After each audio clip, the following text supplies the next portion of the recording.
The cruise was a Northern Lights cruise, and so that was one of the things that's on our bucket list, was to see the Northern Lights, and in order to do that, you have to go up past the Arctic Circle to see them predictably. So we had been up there, oh gosh, I think this was day 9 or 10 as we were coming back from there, and we were told in the morning that the seas were building and that it might be a little more rough than usual, so the captain said, hold on to handrails when you walk and just be careful.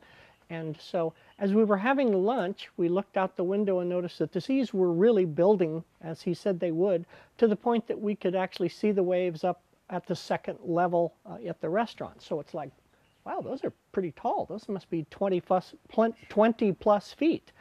And so we finished lunch, and Debbie and I are both yachts people. We had a 42-foot yacht that we cruised up and down the coast several years ago.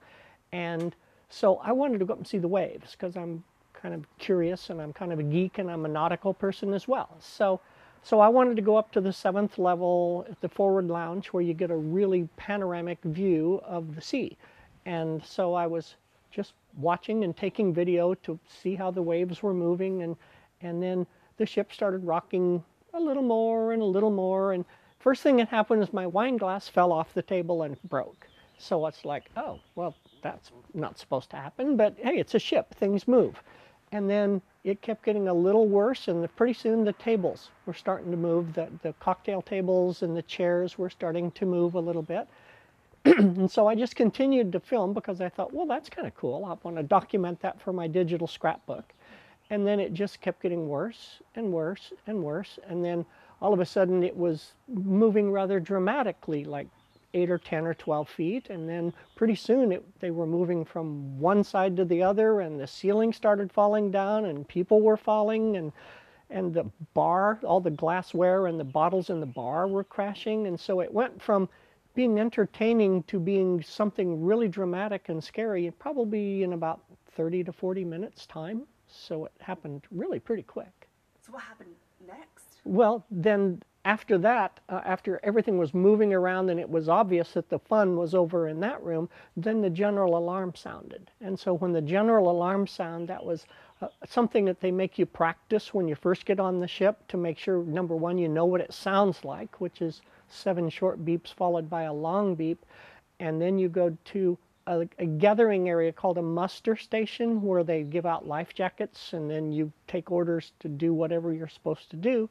So when the alarm went off, then all of a sudden it was serious. It was like, okay, this is not fun anymore. The alarm has gone off. The captain came onto the PA and said, this is not a drill. This is a real event. Please go to your muster stations as quickly as possible.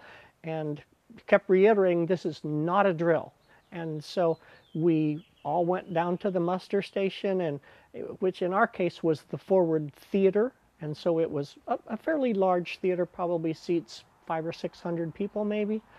And that's where they gave out the life jackets. And then the captain came over the PA and said, we have declared a mayday, which means the ship is in danger of sinking, because that's what mayday means, is send everybody because we may not make it out of this.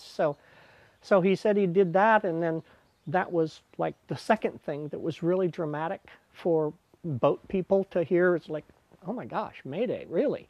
And then shortly after that, maybe another 5 or 10 minutes, pardon me, he made an announcement for the crew, all the crew to immediately close all the watertight doors.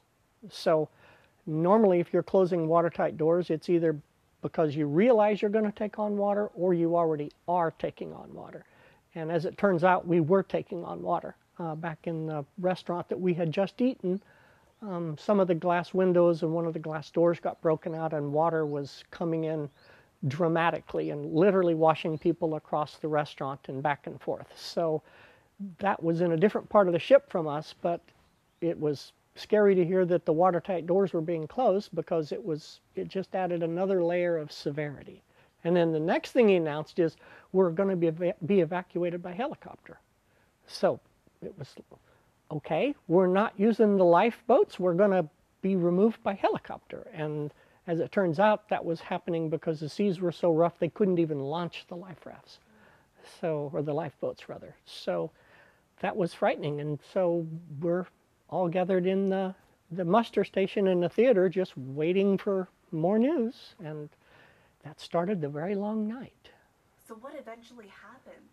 Well, they started, pardon me, they started taking people out of the room. Well, first they started with the injured because there were probably 20-ish people that had fallen and were injured either from hitting their head or banging their arms or their legs, or they got the injured off first, and then the disabled or the handicapped, people in wheelchairs and things like that were taken first. And then they just started randomly selecting people out of the muster stations and go, okay, you 10 people can come, and then you 10 people can come. And so it was just a matter of sitting there waiting your turn. And we really didn't want to get called because since Debbie and I were aware of the fact that the ship is relatively stable, they've dropped anchor, the tugboats are on the way, the helicopters are on the way, the ship is still afloat and still apparently sound. We didn't want to leave the ship unless we had to. So we were hoping they wouldn't get around to us and that they would pick other people first. And as it turns out, that's what happened. That because they were having to lift by helicopter, it's a very slow process. And they could only take up one person or two people at a time. And that process probably would take 5 minutes at least for each hoist. And then once they got 20 people on the helicopter, they would have to fly and land. And they were rotating anywhere from 3 to 5 helicopters, depending upon what time of the night it was. So this started in the mid-afternoon and went all through the night. And then the next morning, they announced that the tugboats were there and were ready to attach onto us. And they'd got some of the engines restarted. And so they said, we're going to discontinue airlifts and we'll be towed into port. So that was, I guess, about almost exactly 24 hours after it started. And then we were still in the muster station in our life jackets for another 3 to 4 hours. And it was, I think, 5 hours before we actually got to port. So it was 26 hours-ish in the theater in a life jacket with nowhere to sleep, nowhere to go to the bathroom other than they would escort us to staterooms upstairs that still had toilets that worked. And so it was quite the affair. So the ship, they were able to bring it to port? Yeah, they towed it. Yeah, okay. Basically. Some of the engines were working, but not all. And the seas were calming down. They were still really rough, but they had calmed a little bit through the night. I mean, when you look back on it, I mean, I'm hearing it for the first time. That sounded absolutely crazy what happened to you. All those hours. It was hours and hours of boredom punctuated by moments of terror. That's the best way to describe it, because you're at the mercy of the seas. You're at the mercy of whatever the captain says. The crew was fabulous. The crew kept us hydrated with water and sodas. They kept us fed with snacks and fruit and anything that they could get their hands on in the galleys that weren't destroyed by things falling all over. So they took really good care of us. And after most of the night was gone, I don't even remember what time it was, that they actually prepared a meal and brought us on paper plates hot dogs and French fries, which was like it was wonderful at that point in time. During that whole time, when you were seeing that scene, just hearing everything that they were saying, did you think that you could possibly die on this ship? Yes. Yes, that was, like I said, since we're boat people, we kind of knew the level of severity of what was going on and how badly the ship was rolling back and forth. And it was one of those things that it was a moment where you didn't think you were necessarily going to die, but you were very aware that you could, because it was one of those events where if it gets much worse than this could be it. So what do you do when you think that is possibly going to happen? Well, like I said, since we've spent a lot of time at sea, we kind of accept that as part of being on the ocean. And also, I'm a cancer survivor, so 20 21 years ago, had to kind of address that possibility when I was diagnosed. And so I've kind of been through that mental thing of, well, if it's my turn, then it's my turn. So it's still very frightening, but at the same time, freaking out and going crazy is not going to fix it. So you might as well just stay in the moment, be with the family that you're with. And in my case, I kept busy tweeting and doing Facebook and just doing things to try to get the word out what was going on. And I had no idea that I was getting the kind of audience that I was. I mean, I literally just tweeted it just to kind of pass the time and to contribute to my digital scrapbook. And it wasn't until I started getting direct messages from people around the world, around the different countries, and people wanting to know if I knew their parents or their friends or whatever. And so it became sort of a lifeline for people that didn't know what was going on and needed some reassurance. So that kept me very busy and kind of kept me from going a little stir crazy, I suppose.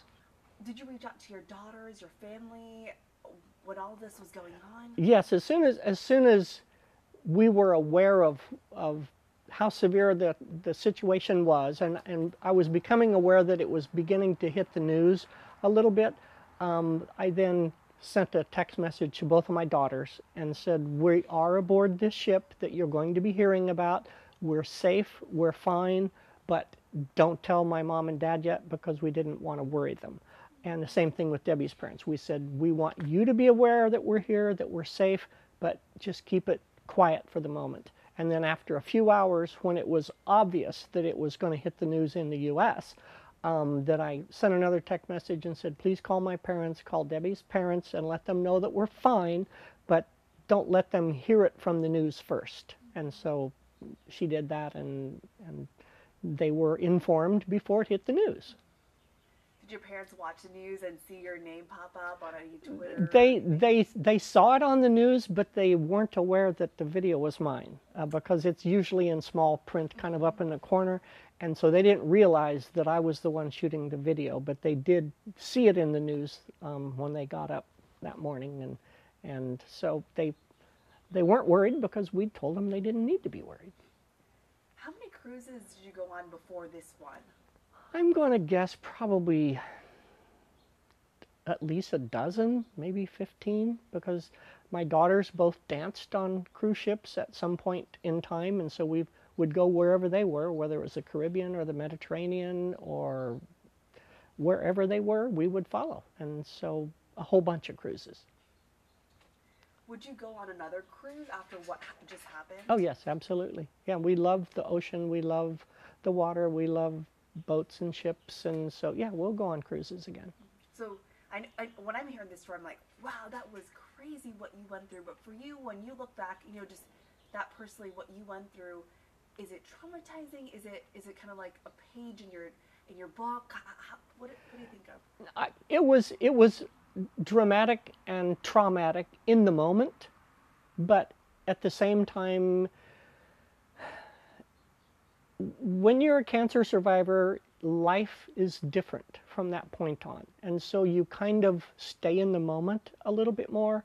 And so it was a matter of, all right, this is something we just need to deal with. And it will be something we'll remember for the rest of our lives. It'll be a story that will go with us until we do die, whenever that is.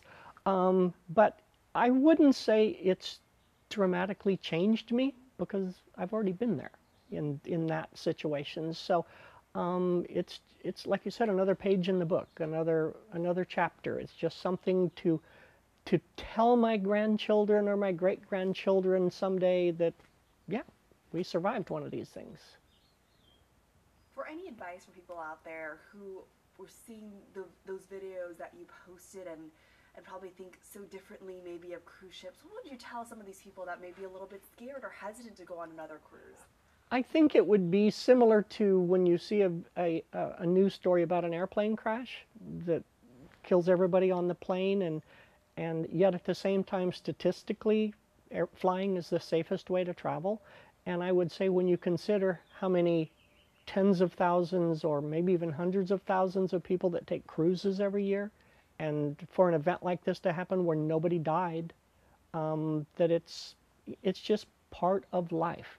There's no such thing as a perfectly safe life unless you're just going to sit in your living room in front of the TV, and then that's not a life.